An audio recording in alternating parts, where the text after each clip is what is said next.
उस साल लीशिया कला वर्ग की टॉपर बन गई थी। सिंघुआ यूनिवर्सिटी और पेकिंग यूनिवर्सिटी दोनों ही उसे अपने यहाँ लेना चाहते थे, यहाँ तक कि उन्होंने उसे एक कपल कोटा भी दे दिया। उस समय सबको लगता था कि वह सीट तो पक्की मेरी ही होगी, लेकिन नतीजा क्या हुआ? नतीजा ये हुआ कि उसके साथ पेकिंग यूनिवर्सिटी जाने वाला मैं नहीं, बल्कि वांग फुगुई नाम का एक ट्रांसफर स्टूडेंट था। लीशिया ने मुझे समझाया कि पेकिंग यूनिवर्सिटी वांग फुगुई का सपना है, उसे इस मौके की मुझसे ज्यादा जरूरत है। उसने यह भी कहा कि मेरे नंबर कम हैं, अगर मैं वहां गया भी तो लोगों की नजरों में गिर जाऊंगा।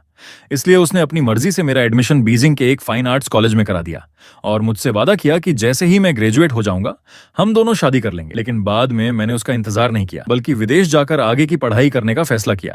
जब हम दोबारा मिले तो लीशिया की नजर मेरे हाथ की अंगूठी पर पड़ी और उसकी आंखें तुरंत भर आईं। उसने मुझसे पूछा, तुमने तो कहा था कि इस जिंदगी में सिर्फ मुझसे ही शादी करोगे, है ना? हाई स्कूल से ग्रेजुएट होने के 7 साल बाद मैंने फिर से लीशिया नाम सुना, वह भी एक विदेशी एयरपोर्ट पर।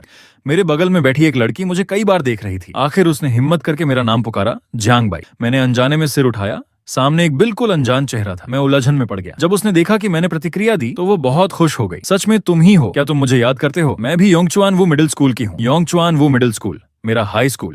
उसने कहा कि हम एक ही बैच के थे और स्कूल के एनिवर्सरी फंक्शन में साथ में एंकरिंग भी की थी। वह पूरी कोशिश कर रही थी कि मेरी याददाश्त ताजा हो जाए, लेकिन मेरे लिए हाई स्कूल का समय बहुत दूर की बात हो चुका था। कई जाने पहचाने नाम और चेहरे धुंधले पड़ चुके थे। मैंने बहुत कोशिश की, लेकिन मुझे याद नहीं आया कि वह कौन है। फिर भी उसे जरा भी झिझक नहीं हुई। उसने कहा, अगर तुम मुझे याद नहीं करते तो कोई बात नहीं। क्या तुम्हें लीशिया याद है? लीशिया, ये 3 शब्द सुनते ही मेरे चेहरे और आंखों के भाव अचानक बदल गए और उसने सब साफ साफ देख लिया। वह आगे बोली, उस समय तुम दोनों तो मशहूर जोड़ी थे, है ना? जब लीशिया ने टॉप किया था तो सिंघुआ और पेकिंग यूनिवर्सिटी ने उसे पाने के लिए एक एक्स्ट्रा सीट भी दी थी ताकि वो अपने बॉयफ्रेंड को साथ ला सके। फिर क्या हुआ? क्या तुम दोनों साथ में पेकिंग यूनिवर्सिटी गए? अब ग्रेजुएट हो गए, शादी हो गई, क्या तुम बिजनेस ट्रिप पर हो? उसने एक के बाद एक कई सवाल पूछ डाले, लेकिन सच कहूं तो मैं एक भी शब्द नहीं सुन रहा था। मेरे दिमाग में सिर्फ लीशिया नाम ही गूंज रहा था। मैं समझ नहीं पा रहा था कि इस उत्साही लड़की को क्या जवाब दूं। तभी एयरपोर्ट पर मेरी फ्लाइट की बोर्डिंग अनाउंसमेंट हो गई। मैं जल्दी से खड़ा हो गया। सॉरी, मुझे बोर्डिंग करनी है। वह शायद मेरे इस व्यवहार के लिए तैयार नहीं थी और बस उलझन में मुझे देखती रह गई। लेकिन वहां से निकल आने के बाद भी मेरा मन शांत नहीं हुआ। सीट पर बैठकर मैंने सोचा कि इस 7 घंटे की फ्लाइट में सोकर समय काट लूंगा, लेकिन मेरा मन और भारी होता गया। जैसे ही मैं आंखें बंद करता, उनसे लीशिया नाम बार बार दिमाग में घूमने लगता। वह जैसे कोई बंद यादों का दरवाजा थी। जैसे ही उसका जिक्र होता, उससे जुड़ी सारी बातें रेगिस्तान की रेत की तरह लगातार उमड़ने लगती।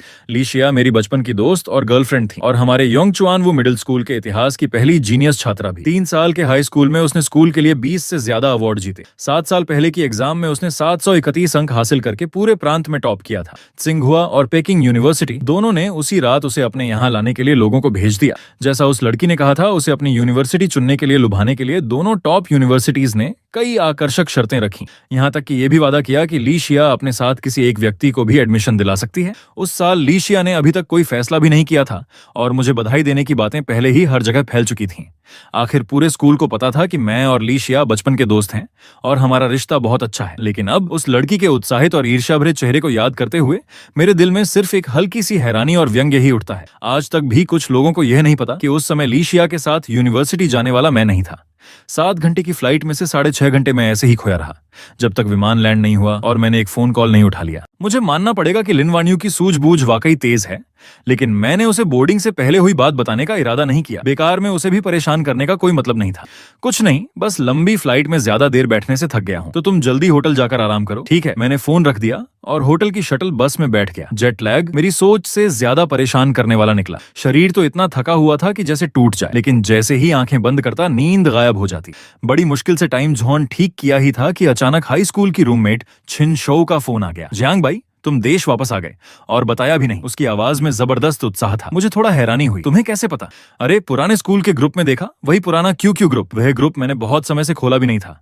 पासवर्ड भी बड़ी मुश्किल से याद आया। हाई स्कूल ग्रेजुएशन से पहले किसी ने वह ग्रुप बनाया था। शुरू में तो काफी एक्टिव था, लेकिन समय के साथ उसमें कई सालों से कोई बात नहीं हुई थी। लेकिन 2 दिन पहले किसी ने उस ग्रुप में मेरी एक फोटो डाल दी थी। अरे यार, मैं विदेश के एयरपोर्ट पर हमारे स्कूल के हैंडसम बॉय से मिली। पहले पहचान नहीं पाई, लेकिन नाम लेकर बुलाया तो कंफर्म हुआ। वह कितना हैंडसम और लंबा हो गया है। वह फोटो मेरी थी। मैं कुर्सी पर बैठा आंखें बंद किए आराम कर रहा था। साइड प्रोफाइल मैंने एक नजर में पहचान लिया कि बैकग्राउंड वही एयरपोर्ट था जहां कुछ दिन पहले मैं था। बिना सोचे समझ गया कि फोटो किसने खींची और पोस्ट की। वही लड़की जिससे उस दिन मेरी मुलाकात हुई थी। मेरी उस फोटो की वजह से ग्रुप अचानक एक्टिव हो गया। सच में वही है। वह तो बिल्कुल नहीं बदली। क्या वह अकेला है? लीशिया कहाँ है? क्या वे दोनों साथ नहीं है? मैंने कुछ मैसेज नीचे स्क्रॉल किए, फिर मुझे लीशिया का नाम दिखा। बिल्कुल पहले जैसा। जब भी हम दोनों में से किसी एक का नाम आता, दूसरे का नाम अपने आप साथ आ जाता था। नहीं, वह अकेला है। फोटो पोस्ट करने वाली लड़की ने जवाब दिया। कुछ लोग हैरान थे, कुछ उलझन में। तभी एक मैसेज आया, तुम लोगों को नहीं पता, ली शिया और जियांग बाई का ब्रेकअप तो उसी साल हो गया था जब वे ग्रेजुएट हुए थे। इस मैसेज के आते ही सालों से शांत पड़ा ग्रुप जैसे फट पड़ा। क्या ब्रेकअप? ली शिया तो जियांग बाई से बहुत प्यार करती थी, वह कैसे छोड़ सकती है? इस विषय पर लगभग हजारों मैसेज आ गए, लेकिन मैंने पहला मैसेज पढ़ने के बाद ही आगे स्क्रॉल करना बंद कर दिया। उधर फोन पर छिनशो लगातार बोलती जा रही थी, मुझसे पूछ रही थी कि मैं अभी किस शहर में हूँ। मैंने सच सच बता दिया। ये सुनते ही वह और ज्यादा उत्साहित हो गई। वाह, कितनी अच्छी बात है, मैं भी बीजिंग में ही हूँ, हमें जरूर मिलना चाहिए, साथ में खाना खाते हैं। हाई स्कूल में हमारा रिश्ता बहुत अच्छा था और विदेश जाने के बाद भी वही एक ऐसी दोस्त थी जिससे मेरा संपर्क बना रहा। उसे मना करने का कोई कारण नहीं था, इसलिए मैंने हाँ कर दी। और इसी हाँ की वजह से मैं उस इंसान से मिला जिसने मेरे देश लौटने के कुछ ही दिनों में मेरा मन पूरी तरह उलझा दिया था, ली शिया। सच कहूं तो मुझे बहुत हैरानी हुई। मैंने सोचा भी नहीं था कि ली शिया की दोस्तों की पार्टी भी उसी जगह होगी। उस समय मैं अभी छिनशो से मिला था। वह फोन की तरह ही उतनी ही उत्साहित थी। मिलते ही उसने मुझे कसकर गले लगाया और एक हल्का मुक्का भी मारा। हे भगवान, मैंने तुम्हें बहुत मिस किया। वह अभी भी हाई स्कूल जैसी ही थी, चंचल, तेज तर्रार और खुली हुई। उसने मेरा कंधा पकड़ रखा था और चलते चलते लगातार बातें कर रही थी। मैं बस चुपचाप सुन रहा था। तभी उसने थोड़ा अफसोस जताते हुए कहा, पता नहीं जब तुम सिंघहुआ नहीं गए थे तब क्लास टीचर को कितना दुख हुआ था। तुम विदेश गए इन सालों में भी वह तुम्हें जूनियर्स को याद दिलाती रहती थी। तुम भी अजीब हो, सिर्फ एक ली शिया के लिए। उसकी आवाज अचानक रुक गई और उसके कदम भी ठहर गए। मैं अभी तक अपने ख्यालों में डूबा हुआ था, लेकिन यह अचानक छाई खामोशी मुझे कुछ समझा गई। मैंने सिर उठाया और सामने खड़ी शख्स को देखकर मैं भी ठिठक गया। ली शिया। 7 साल बाद ये पहली बार था जब मैं उससे मिला था। इन सालों में अलग होने के बाद मैंने न जाने कितनी बार सोचा था कि 17 साल की ली शिया बड़ी होकर कैसी दिखेगी, और इस वक्त मेरे सामने खड़ी वह लड़की धीरे धीरे मेरी यादों से मेल खा रही थी। सफेद ड्रेस, काले लंबे बाल और पतली सीधी टांगें। उसकी आंखें अब भी उतनी ही खूबसूरत और साफ थीं। उसकी नजरों में एक अजीब सी चमक थी, जैसे वसंत में बर्फ पिघल रही हो। हाई स्कूल की मासूमियत अब गायब थी और उसकी जगह एक हल्की सी आकर्षक परिपक्वता आ गई थी।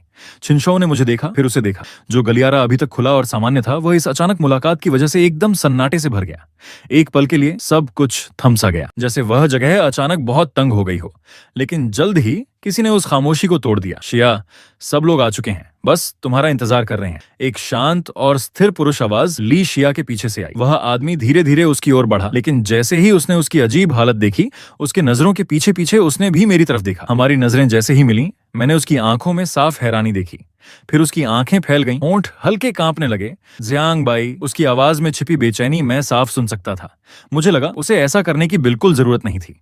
आखिर उस समय जीत उसी की हुई थी और मैं तो वही था जो हार कर भाग गया था। उस पल मेरे मन में एक बात आई, जो भी हमें जानता था उसे पता था कि जहां ली शिया होगी वहां मैं जरूर रहूंगा। मैं और ली शिया हमारे जन्म के उसी पल से जैसे किस्मत ने हमें बांध दिया था। हम एक ही साल, एक ही महीने, एक ही दिन पैदा हुए थे। किंडरगार्टन से ही हम कभी अलग नहीं हुए। मेरी पहली टॉफी मैंने उसी के साथ बांटी थी। मेरी जिंदगी की पहली लड़ाई भी उसी के लिए थी। यहाँ तक कि जब ली शिया को पहली बार पीरियड्स आए तो मैं शर्माते हुए उसके लिए दुकान से सैनिटरी नैपकिन खरीद कर लाया था। 17 साल की उम्र तक हमने एक दूसरे की जिंदगी के किसी भी अहम पल को कभी मिस नहीं किया था। हम इतने करीब थे कि सब लोग मानते थे हम दोनों ही एक दूसरे के जीवन साथी बनेंगे।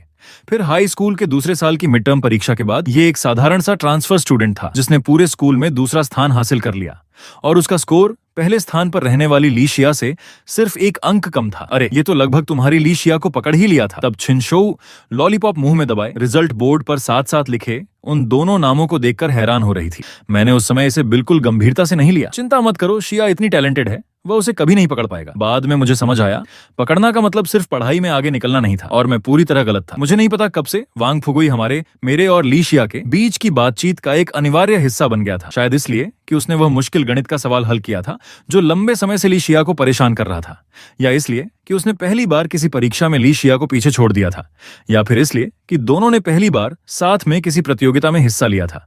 वे दोनों कभी एक दूसरे के कड़े प्रतिद्वंद्वी होते तो कभी बेहतरीन तालमेल के साथ काम करते, और हर बार पहले और दूसरे स्थान पर आकर स्कूल का नाम रोशन करते। उनकी जीत के बधाई वाले बैनर स्कूल की बिल्डिंग पर लंबे समय तक लगे रहे, और वह वांग फुगुई जिसे मैंने कभी गंभीरता से नहीं लिया था, वह धीरे धीरे ली शिया के दिल में मेरी जगह लेने लगा। फिर वह साल आया, बोर्ड एग्जाम का। ली शिया ने मुझसे कहा, जियांग बाई, मैं पेकिंग यूनिवर्सिटी जाना चाहती हूँ। हालांकि उस समय हम वांग फुगुई को लेकर कई बार झगड़ चुके थे और हमारे बीच ठंडा युद्ध चल रहा था, फिर भी मैंने उसका साथ दिया। ठीक है, तुम कोशिश करो। लेकिन बाद में मुझे पता चला पेकिंग यूनिवर्सिटी उसका सपना नहीं था, वह सपना वांग फुगुई का था। जिस दिन ली शिया को सिंघहुआ और पेकिंग यूनिवर्सिटी से वह अतिरिक्त सीट मिली, उसी दिन उसने मुझसे कहा, जियांग बाई, पेकिंग यूनिवर्सिटी आगुई का सपना है, उसे इस मौके की तुमसे ज्यादा जरूरत है, ये सीट उसे दे दो। अब जब मैं ली शिया और वांग फुगुई को अपने सामने साथ खड़े देख रहा था, उनके बीच की वह सहज तालमेल, वह बुद्धिजीवी सा आभा सच में बहुत मेल खाती थी। 7 साल पहले के मुकाबले अब वे और भी ज्यादा एक दूसरे के साथ जमे हुए लग रहे थे। खासकर वांग फुगुई। जैसे ही उसकी नजर मुझसे मिली, उसने अचानक अपना हाथ बढ़ाकर ली शिया की कमर को थाम लिया। जियांग भाई, तुम वापस आ गए, हमें बताया भी नहीं। उसकी आंखों में पहले की बेचैनी गायब हो चुकी थी।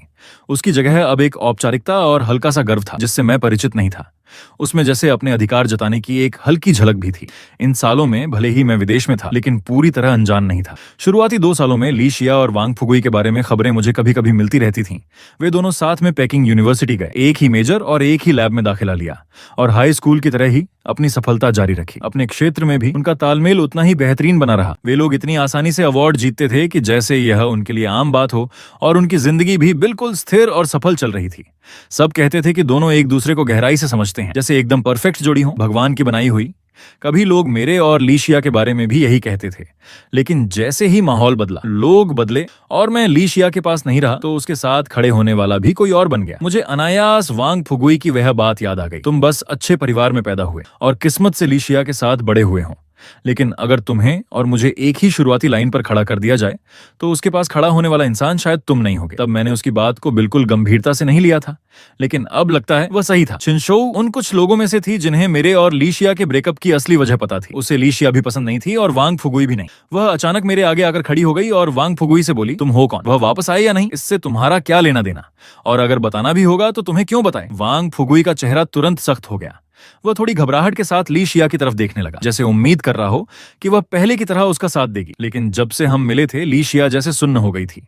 वह बस वहीं खड़ी थी, जड़ होकर। उसकी खूबसूरत आंखों में आंसू भरे हुए थे और उसकी नजरें जिद्दी तरीके से मुझ पर टिकी हुई थीं। छिनशोउ ने आंखें घुमाई और मेरा हाथ पकड़कर बोली, चलो कहीं और चलते हैं। लगता था वह मुझसे भी ज्यादा ली शिया से बचना चाहती थी, लेकिन ली शिया की जिद हमारी उम्मीद से कहीं ज्यादा थी। हम अभी अभी वहां से निकले ही थे कि वह हमारे पीछे पीछे आ गई। जब मैं छिनशोउ के साथ खाना खा रहा था, सड़क किनारे एक कार खड़ी थी। उसका नंबर प्लेट मुझे बहुत जाना पहचाना लगा।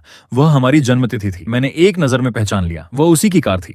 विंडशील्ड के पार मैंने उसे ड्राइविंग सीट पर बैठे देखा। वह हमारे पास नहीं आया, बस वहीं बैठा रहा, जैसे कोई भावनाओं से भरी मूर्ति हो। मैंने भौहें सिकोड़ ली। फिर जब मैं होटल लौट रहा था, उसकी कार मेरे पीछे पीछे आती रही। होटल पहुंचते पहुंचते मेरा सब्र खत्म हो गया। मैं सीधे उसकी कार के पास गया और खिड़की पर दस्तक दी। ली शिया, क्या तुम्हें पता नहीं कि किसी का पीछा करना गैरकानूनी है? खिड़की नीचे हुई। उसने सिर उठाया और तभी मैंने उसकी आंखें देखी, पूरी तरह लाल आंसुओं से भरी हुई। उसका चेहरा भी भीग चुका था। जियांग भाई, तुम बहुत निर्दयी हो। वह रो पड़ा। उसे रोते देख मुझे अचानक मिडिल स्कूल की एक घटना याद आ गई। एक लड़के ने ली शिया की स्कर्ट के नीचे की फोटो खींच ली थी।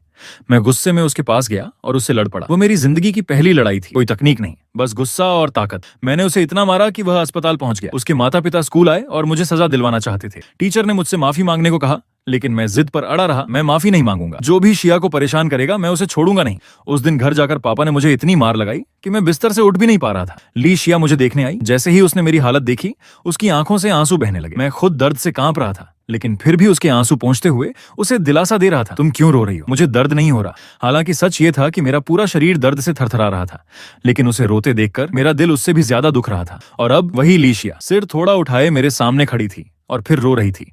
आंसू उसकी आंखों के कोनों से धीरे धीरे बह रहे थे, जैसे उसे बहुत बड़ा दुख मिला हो। उसने कहा कि मैं बहुत निर्दयी हूँ, कि मैंने सच में यह कर दिखाया। पूरे 7 साल तक उससे कोई संपर्क नहीं रखा। सबको लगता था कि मैं बस गुस्से में ऐसा कर रहा हूँ। कोई भी ये नहीं मानता था कि मैं सच में उसे भूल सकता हूँ।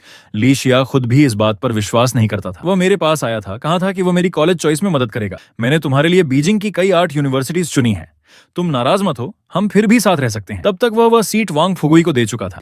जो लोग पहले मुझे बधाई दे रहे थे, वे सब चुप हो गए। उनकी नजरों में बधाई की जगह अब सहानुभूति और अफसोस आ गया था। उसने मुझे गले लगाकर कहा था, जब तुम ग्रेजुएट हो जाओगे, हम शादी कर लेंगे, ठीक है? वह अच्छी तरह जानता था कि मेरे लिए सबसे अहम क्या है। मैं ली शिया से अलग नहीं हो पा रहा था, क्योंकि मैं सच में उससे बहुत प्यार करता था।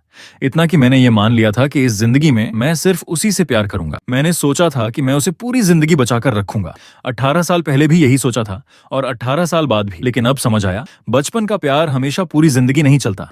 मैं बस चुपचाप ली शिया को देखता रहा। अगर यह कई साल पहले होता और वह मुझे ऐसे देखती और ये बातें कहती, तो मैं जरूर भावुक हो जाता। लेकिन अब मेरे दिल में जरा भी हलचल नहीं थी। न ही मुझे उसके साथ बैठकर पुराने दिनों की बातें करनी थी, न ही यह बहस कि कौन सही था और कौन गलत। मैंने सीधे हाथ उठाकर होटल के सिक्योरिटी गार्ड को बुलाया। ये लड़की मेरा काफी देर से पीछा कर रही है, जरा ध्यान रखिए। गार्ड का चेहरा हैरानी से सख्ती में बदल गया। वह सतर्क होकर ली शिया की तरफ देखने लगा और मैं मुड़कर होटल के लॉबी में चला गया। 2 दिन बाद मैं अपने पुराने हाई स्कूल गया, अपने क्लास टीचर से मिलने। मुझे देखकर वह बहुत खुश हो गई। उन्होंने मेरा हाथ पकड़ लिया और काफी देर तक बातें करती रहीं। उनकी आंखों में ममता और गर्व साफ दिख रहा था। उन्होंने पूछा, अब तुम कैसे हो? क्या अभी भी पेंटिंग करते हो? पहले साल में मेरी पढ़ाई बहुत अस्थिर थी। घर वाले परेशान रहते थे कि मैं कॉलेज में एडमिशन भी ले पाऊंगा या नहीं। तभी नई आई क्लास टीचर ने मेरी कला की प्रतिभा पहचानी। मुझे जन्म से ही रंगों की गहरी समझ थी और स्पेस की कल्पना करने की क्षमता भी बहुत अच्छी थी। उन्होंने मुझे आर्ट के रास्ते पर जाने के लिए बहुत प्रेरित किया। आखिरकार मैंने पेंटिंग को ही अपना रास्ता बना लिया। 3 साल के हाई स्कूल में उन्होंने मुझे बहुत सहारा दिया, यहाँ तक कि जब मैं विदेश पढ़ने गया तब भी उनका आशीर्वाद मेरे साथ था। इस बार लौटते हुए मैं उनके लिए खास सरप्राइज लाया था। मैम, इस बार मैं त्सिंघुआ यूनिवर्सिटी के निमंत्रण पर यहाँ आया हूँ। मेरा एक सोलो आर्ट एग्जीबिशन है। मैंने बैग से इनविटेशन कार्ड निकालकर उन्हें दिया। उनका चेहरा हैरानी से भर गया। फिर वह पूरी तरह स्तब्ध रह गईं। त्सिंघुआ में सोलो एग्जीबिशन। उनके हाथ हल्के कांपने लगे। फिर उनकी आंखों में गर्व और संतोष भर आया। धीरे धीरे उनकी आंखें नम हो गईं। मुझे पता था, जियांग बाई, तुम में टैलेंट है। तुम मेरे सबसे गर्व की वजह हो। फिर वह भावुक होकर बोली, तब जब तुम ली शिया के लिए सब कुछ छोड़ रहे थे, मैं सच में डर गई थी।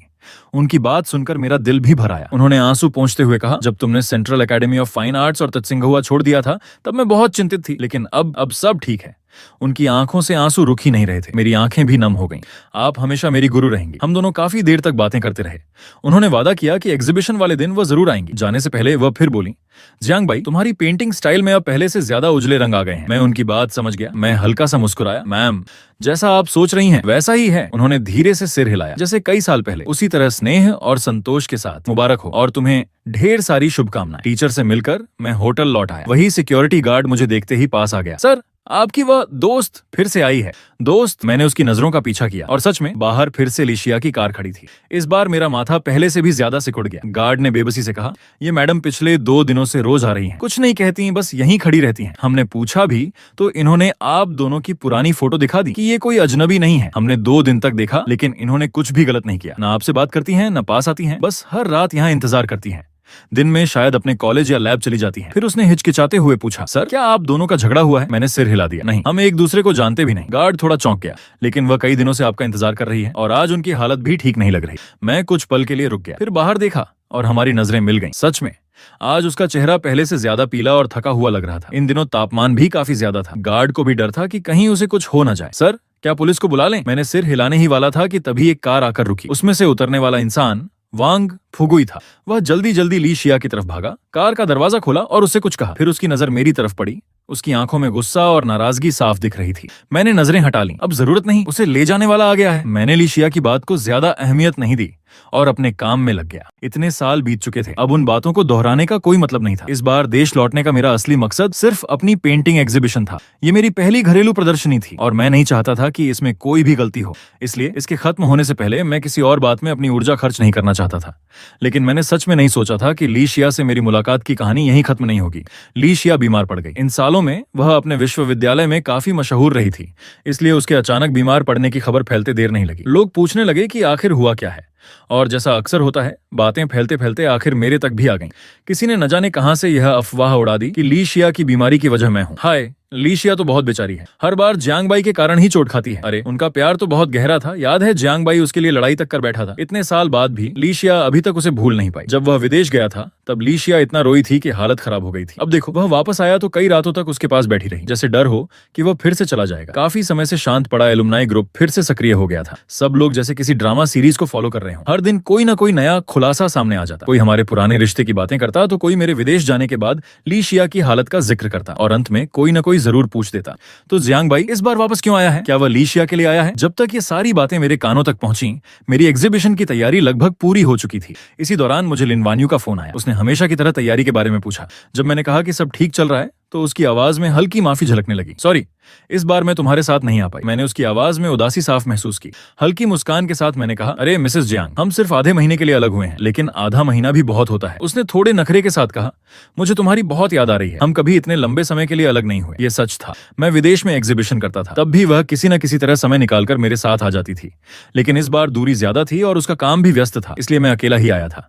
मैंने उसे दिलासा दिया, एग्जीबिशन खत्म होते ही मैं तुरंत वापस आ जाऊंगा। ठीक है, मैं तुम्हें लेने आऊंगी। उससे बात करके मेरा मूड थोड़ा बेहतर हुआ, लेकिन यह सुकून ज्यादा देर तक नहीं रहा। कुछ देर बाद ली शिया के साथ पहले जुड़ा एक पुराना दोस्त मुझे मैसेज करता है, जियांग बाई, सुना है तुम वापस आ गए हो। ली शिया बीमार है, क्या तुम उसे देखने आ सकते हो? मैंने भौहें सिकोड़ ली और नहीं लिखने ही वाला था कि दूसरा मैसेज आ गया। तुम दोनों 7 साल से अलग हो, लेकिन क्या तुम उसे ऐसे ही खुद को खत्म करने दोगे? उसी समय जैसे किसी दूसरे दृश्य में। ये तुम्हारा मामला नहीं है। ली शिया की आवाज ठंडी थी। वांग फुगुई बेचैन और गुस्से में था। तभी दरवाजे पर दस्तक हुई। जैसे ही उसने दरवाजा खोला और मुझे देखा, उसका चेहरा तुरंत सख्त हो गया। जियांग बाई, तुम यहाँ क्या कर रहे हो? ली शिया भी एक पल के लिए चौंक गई, फिर उसकी आंखों में अचानक चमक आ गई। वार्ड में कुछ और लोग भी थे, शायद उसके लैब के साथी। वांग फुगुई की बात सुनकर वे सब मेरी तरफ देखने लगे। क्या यही जियांग बाई है जिसके बारे में सीनियर ने बताया था? हाँ, वही, जिसकी वजह से सीनियर बीमार हुई है। मैंने उनकी बातों पर ध्यान नहीं दिया। मैं सीधे अंदर गया, फूल मेज पर रखे और शांत स्वर में कहा, सुना तुम बीमार हो, इसलिए देखने आया हूँ। वह दोस्त सही कह रहा था। मैं और ली शिया अब इतने दूर भी नहीं थे कि एक दूसरे से बिल्कुल रिश्ता खत्म कर लें। आखिर हम साथ बड़े हुए थे। अब मैं अपने अतीत को पीछे छोड़ चुका था। मेरी अपनी नई जिंदगी थी, इसलिए अब किसी भी तरह के उलझाव में पड़ने का कोई मतलब नहीं था। दोस्त बन सकते हैं तो ठीक, नहीं बन सकते तो भी कोई बात नहीं। आज यहाँ आना बस हमारे बचपन के रिश्ते को एक तरह से अलविदा कहने जैसा था। मैं ऐसा सोच रहा था, लेकिन ली शिया नहीं। जैसे ही उसने मुझे पास आते और बोलते देखा, उसकी सुंदर काली आंखें अचानक चमक उठी। जियांग बाई, उसने मेरा नाम लिया, फिर अचानक याद आया कि कमरे में और लोग भी हैं। उसने धीरे से कहा, तुम लोग जरा बाहर जाओ। जो लोग उसे देखने आए थे वे सब बाहर चले गए, सिर्फ वांग फुगुई वहीं खड़ा रहा। ली शिया ने उसकी तरफ देखा, तुम भी बाहर जाओ। वह एक पल के लिए चौंका, फिर मेरी तरफ देखा। उसके होंठ हल्के कांप रहे थे, आंखों में नाखुशी साफ थी, लेकिन आखिरकार वह भी बाहर चला गया। कमरा एकदम शांत हो गया। 7 साल बाद ये पहली बार था जब मैं और ली शिया अकेले आमने सामने थे। 7 साल बाद हम पहली बार अकेले थे। जो दो लोग कभी हर बात एक दूसरे से कहते थे, आज आमने सामने खड़े होकर भी चुप थे। ली शिया ने मुझे बैठने को कहा, लेकिन मैं नहीं बैठा। मैं उसके बेड से करीब 1 मीटर दूर खड़ा होकर उसे देखता रहा। ली शिया, गलत मत समझो, मैं बस तुम्हें देखने आया था। अब देख लिया कि तुम ठीक हो तो मैं चलता हूँ। इतना कहकर मैं मुड़ने ही वाला था कि जियांग बाई, उसने अचानक मुझे पुकारा। मैंने पीछे मुड़कर देखा, उसका चेहरा दुबला और पीला था। तुम अभी भी मुझसे नाराज हो, है ना? उस दिन मैंने जो कहा था वो झूठ था। मुझसे नफरत मत करो, मैं बस तुम्हें बहुत याद कर रही थी। उसकी आवाज भर्राई हुई थी, आंखें फिर से लाल हो गई थी। इन 7 सालों में ऐसा एक भी दिन नहीं गया जब मैंने तुम्हें याद न किया हो।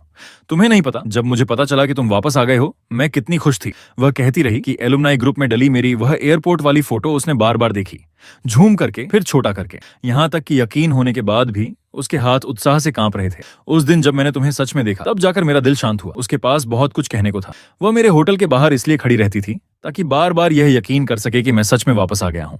यहाँ तक कि वह खुद कार से उतरकर मुझसे बात भी कर चुकी थी। पहले हमेशा मैं ही बोलता रहता था, आज पहली बार वह लगातार बोल रही थी। अगर मैं 17 साल का होता तो शायद यह सब सुनकर पागल हो जाता खुशी से, लेकिन अब मैं उसकी बार बार दोहराई, मैं तुम्हें याद करती हूँ, सुन रहा था और मेरे अंदर कुछ भी महसूस नहीं हो रहा था। वह कई रातों तक होटल के बाहर बिना सोए बैठी रही, बीमार पड़ गई, लेकिन मुझे तुम्हारी याद नहीं आती। मैंने सीधा कहा, मैं अभी बहुत अच्छा हूँ, इस बार देश सिर्फ काम से आया हूँ, तुमसे मिलना बस एक इत्तेफाक था। अगर संभव हो तो मैं सच में दोबारा तुमसे मिलना नहीं चाहता। मेरी इतनी साफ और ठंडी बात सुनकर उसके चेहरे पर अभी अभी आई हल्की खुशी तुरंत गायब हो गई। वह एकदम सख्त और फीकी पड़ गई। वह मुझे घूरती रही, जैसे मेरी आंखों में झूठ ढूंढना चाहती हो, लेकिन मेरी नजरें बिल्कुल साफ थीं। देर हो रही है, मुझे जाना है, और हाँ, ग्रुप में जो बातें फैल रही हैं उन्हें क्लियर कर देना। इतना कहकर मैं मुड़ गया। पीछे से तुरंत उसकी आवाज आई, मैं नहीं मानती जियांग बाई, मैं नहीं मानती। अगर तुम्हें मेरी बिल्कुल भी परवाह नहीं होती तो तुम वापस ही क्यों आते? ली शिया हमेशा सोचती थी कि वह मुझे अच्छी तरह समझती है, लेकिन इस बार उसकी बात मुझे सिर्फ हास्यास्पद लगी। मैं अभी कुछ ही कदम चला था कि किसी ने फिर से मुझे पुकारा, जियांग बाई, वांग फुगुई। वह सीधे मेरी तरफ आया। उसका चेहरा ठंडा और सख्त था, जैसा मैंने सोचा था। वह भी ली शिया के बारे में ही बात करने आया था। पहले तुम मुझसे मिलने से बचते रहे और अब जानबूझकर यहाँ आ गए। जियांग बाई, आखिर तुम्हारा इरादा क्या है? उसकी आवाज में गुस्सा था, बिना किसी भूमिका के सीधे सवाल पर सवाल। मैं थोड़ा हैरान रह गया। मैंने अभी कहा ना, मैं बस उसे देखने आया था। 7 साल तक तुमने उससे कोई संपर्क नहीं किया और जैसे ही वापस आए इतना बड़ा ड्रामा खड़ा कर दिया। पहले तो मुझे नहीं लगा था, लेकिन अब समझ आ रहा है कि तुम कितने चालाक हो।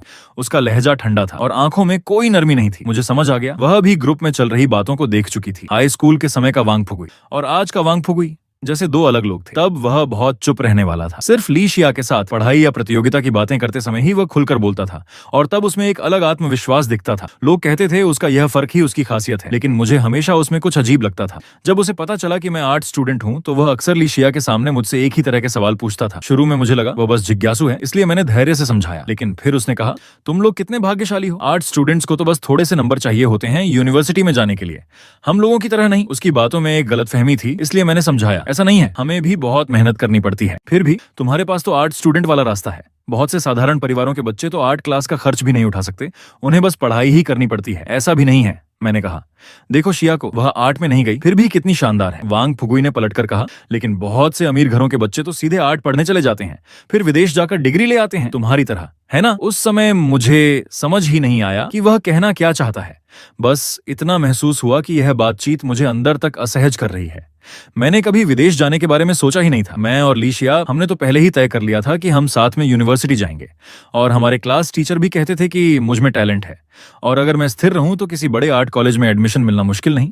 मैंने ये सारी बातें वांग फुगुई को बताई, लेकिन वे खुश होने के बजाय धीमे से बुदबुदाया, अच्छा तो तुम्हारा और लीशिया का रिश्ता सच में बहुत गहरा है। फिर उसने पूछा, लेकिन क्या तुम्हें सच में लगता है कि तुम उस यूनिवर्सिटी में एडमिशन पालोगे जहां वह जाना चाहती है? बहुत से आर्ट टीचर यही कहते हैं, मैंने जवाब दिया। वह हल्का सा मुस्कुराया, एक बनावटी मुस्कान जिसकी आंखों में कोई भावना नहीं थी।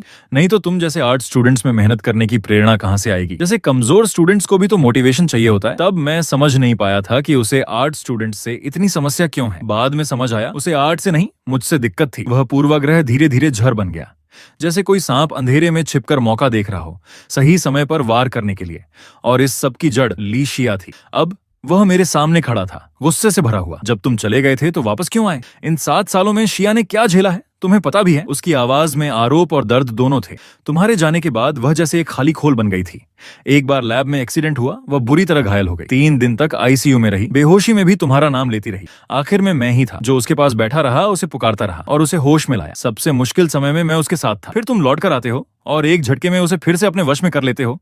क्या तुम उसे दोबारा बर्बाद करना चाहते हो? वह मुझे घूर रहा था। स्पष्ट था वह लीशिया से गहराई से प्यार करता था। इन दिनों ग्रुप में लोग उसकी भी चर्चा कर रहे थे। सबकी नजर में वह वही चुपचाप साथ निभाने वाला सच्चा प्रेमी था। उसकी बातें सुनकर मुझे गुस्सा भी आया और हंसी भी। शायद मेरी आंखों में वह व्यंग्य साफ दिख गया था। वह और भड़क गया। तुम हंस क्यों रहे हो? मैंने ठंडे स्वर में कहा। वांग फुगुई, आज जो स्थिति है, क्या यही तुम नहीं चाहते थे? क्या हुआ? अब जब सब तुम्हारे मुताबिक नहीं हुआ तो दोष मुझ पर डाल रहे हो? उसका चेहरा जैसे जम सा गया। मैंने उसकी तरफ देखते हुए कहा, मुझे अब भी याद है तुमने मुझसे क्या कहा था कि मैं सिर्फ अपने परिवार और किस्मत की वजह से लीशिया के साथ बड़ा हुआ हूँ, और अगर हम दोनों एक ही जगह से शुरू करें तो उसके पास खड़ा होने वाला शायद मैं नहीं होऊंगा।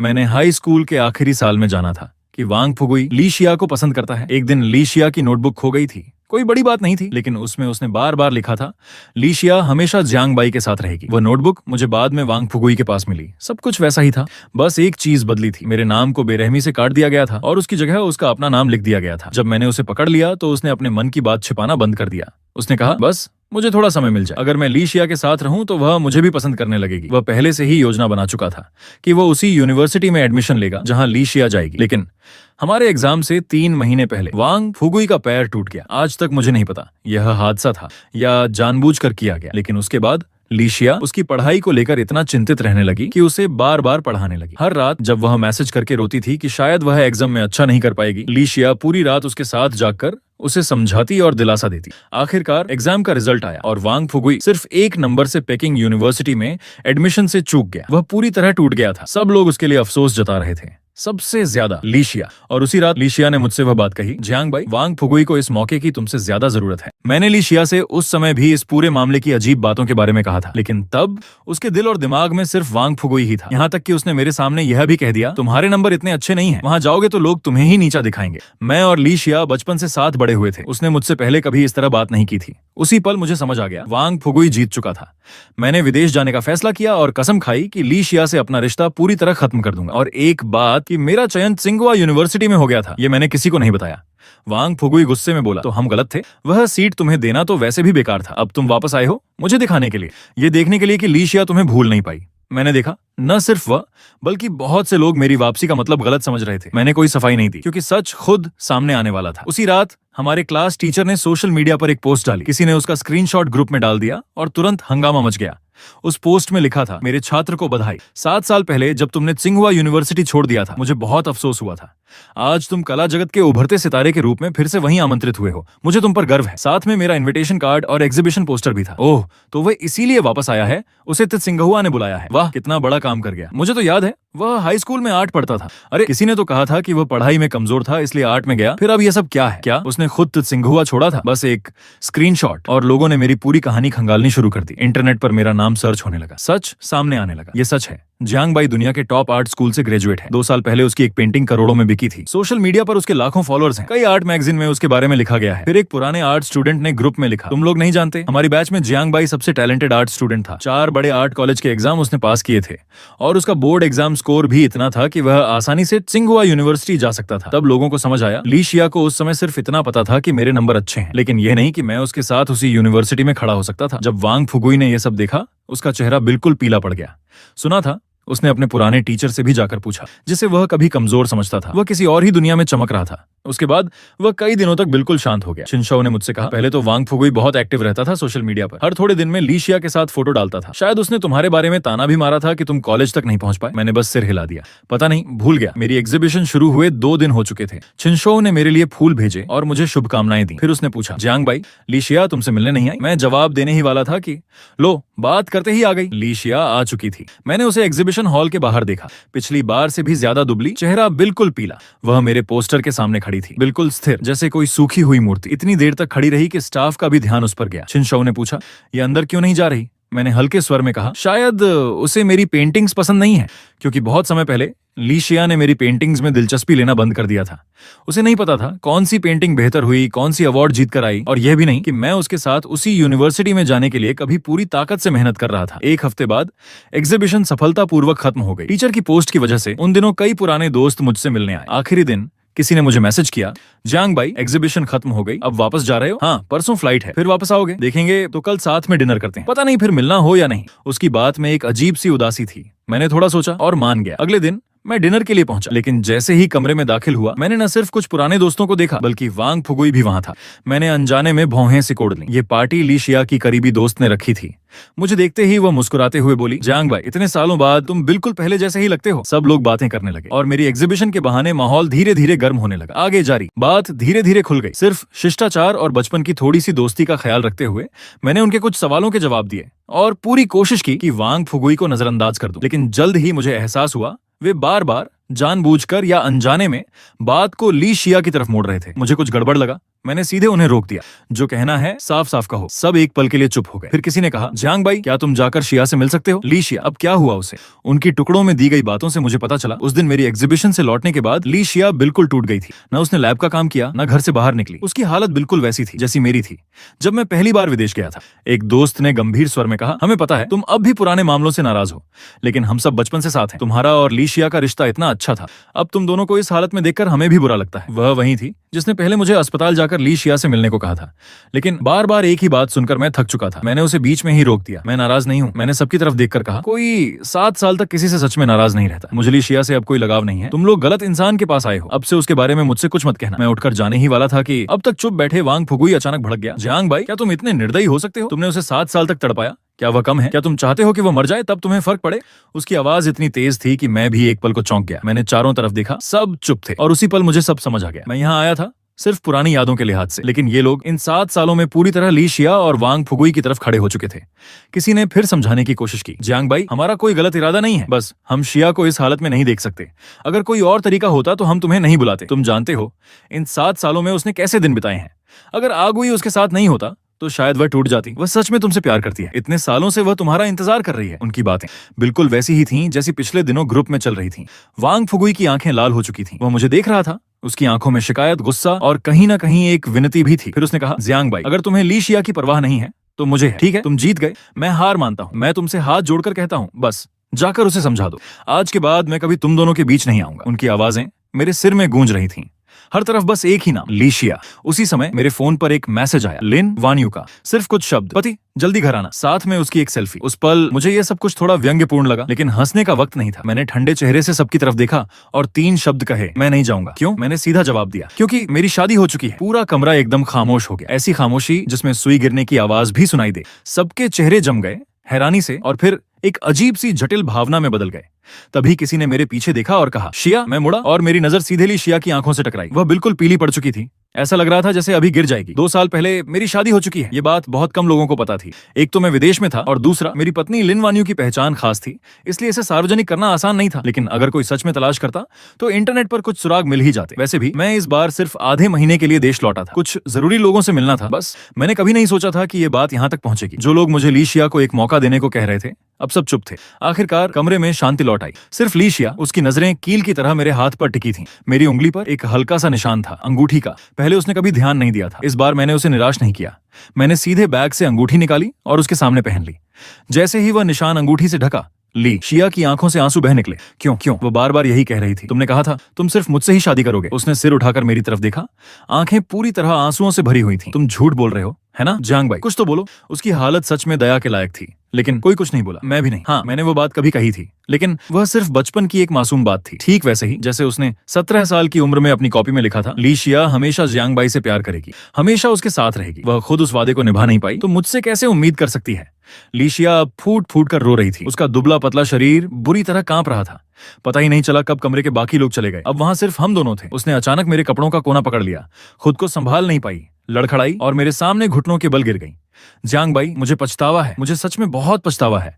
वह बार बार यही दोहराती रही। मुझे नहीं पता उसे यह पछतावा आखिर कब से होने लगा था। ली शिया बोली, अगर मुझे पहले पता होता कि ऐसा होगा तो मैं वो अतिरिक्त सीट वांग फुगुई को कभी नहीं देती। मैंने धीरे से सांस ली। ली शिया, तुम गलत समझ रही हो। मैंने किसी और से शादी इसलिए नहीं की कि मैं तुमसे नाराज था। असल वजह यह है कि अब मैं तुमसे प्यार ही नहीं करता। वह लाल आंखों से मुझे देखने लगी। उसकी पलकों पर आंसू ठहरे हुए थे, एक झटके से कांप गए। मैंने शांत स्वर में कहा, तुम्हें शायद पता नहीं, मैं एक बार तुम्हें ढूंढने वापस आया था। वह एकदम सन्न रह गई। मैंने उसकी आंखों में देखते हुए कहा, विदेश जाने के पहले 3 महीनों में सच कहूं तो मुझे भी पछतावा हुआ था। 18 साल का रिश्ता यूं ही कैसे भूल सकता था। उस समय अकेलापन, दर्द हर पल मुझे घेरते रहते थे। मैं हर दिन टूटा हुआ, उदास जी रहा था। मुझे लगता था मैंने गुस्से में गलत फैसला ले लिया। तुम्हारी यादें बेल की तरह मुझे जकड़ लेती थीं। सांस लेना तक मुश्किल हो जाता था। मैं चाहता था बस आंख खोलूं और तुम मेरे सामने खड़ी मिलो। लेकिन हकीकत, हर सुबह मैं एक अजनबी देश, अजनबी लोगों के बीच जागता था। आखिरकार मैं सह नहीं पाया। मैंने टिकट खरीदी और वापस आ गया। मुझे वो रात याद है, बारिश हो रही थी। 7 से 8 घंटे की फ्लाइट के बाद भीगते हुए मैं टैक्सी लेकर तुम्हारी यूनिवर्सिटी पहुंचा। पूरा भीग चुका था मैं। और फिर मैंने क्या देखा, तुम और वांग फुगुई लैब बिल्डिंग के बाहर एक दूसरे को गले लगाए, चूमते हुए, इतना डूबे हुए कि दुनिया का होश नहीं था। उस दिन मुझे समझ नहीं आया बारिश ज्यादा ठंडी थी या मेरा दिल। बस इतना याद है, मैं अंदर से पूरी तरह जम गया था। ली शिया, मैंने उसे देखते हुए कहा, तुम कहती हो कि तुम्हें मेरी याद आती थी, लेकिन इन 7 सालों में तुमने एक बार भी मुझसे संपर्क किया? क्या तुमने कभी पूछा मैं वहां कैसा हूं? तुम्हें मेरी जिंदगी के बारे में कुछ भी नहीं पता। तुमने मेरी तरह कभी हजारों मील दूर आकर मुझे ढूंढने की कोशिश भी नहीं की। मैंने साफ कहा, तुम मुझसे प्यार नहीं करती। तुम सिर्फ उस खुद से प्यार करती हो जो अपने आप को एक दुख भरी अधूरी प्रेम कहानी में देखना चाहती है। ली शिया फूट पड़ी। उसकी आवाज भर्रा गई थी। वह बस टूट कर रो रही थी। नहीं, ऐसा नहीं है, लेकिन अब उसकी बातों में कोई वजन नहीं बचा था। उस रात के बाद मेरी दुनिया आखिरकार शांत हो गई। कोई मुझे परेशान करने नहीं आया। किसी ने फिर कभी ली शिया का नाम नहीं लिया। जिस दिन मैं वापस जा रहा था तो छिनशो मुझे छोड़ने आई। उसने हल्के से कहा, इस बार जा रहे हो? पता नहीं अगली बार कब मिलेंगे। मुझे याद करना, कभी भी आ जाना, टिकट मैं करवा दूंगी। मैं हंस पड़ा, लेकिन उसकी आंखों में कुछ और भी था, जैसे वह कुछ पूछना चाहती हो। मैंने पूछा भी तो उसने सिर हिला दिया। कुछ नहीं, बस यूं ही। मैंने ज्यादा जोर नहीं दिया, बस हाथ हिलाया और सिक्योरिटी गेट की तरफ बढ़ गया। फ्लाइट में बैठने से ठीक पहले मुझे लिन वान्यू का मैसेज आया, पति मैं आ गई हूँ, जल्दी आओ। साथ में उसकी एयरपोर्ट वाली फोटो। मैं मुस्कुरा दिया। और उसके बाद ली शिया के बारे में जो खबर मिली वह उसकी मौत की थी। कहा गया लगातार लैब में काम, नींद की कमी। दिल ने जवाब दे दिया। जहां तक वांग फुगुई की बात है, ली शिया के जाने के बाद वह भी टूट गया। पढ़ाई में मन नहीं लगा। एक दिन सड़क पार करते वक्त ध्यान भटक गया और एक्सीडेंट हो गया। अब तक कोमा में है। कुछ समय बाद सब लोग मुझे मैसेज करके पूछ रहे थे, जियांग बाई क्या तुम ली शिया के अंतिम संस्कार में वापस आओगे? मैंने जवाब दिया, नहीं, वह आखिरी बार था जब मेरा ली शिया नाम से कोई रिश्ता बचा था और वह भी वहीं खत्म हो गया। उसके बाद पीछे मुड़कर देखने पर हजारों मील दूर तक फैली जिंदगी में पुराने लोग हमेशा के लिए बिछड़ चुके थे।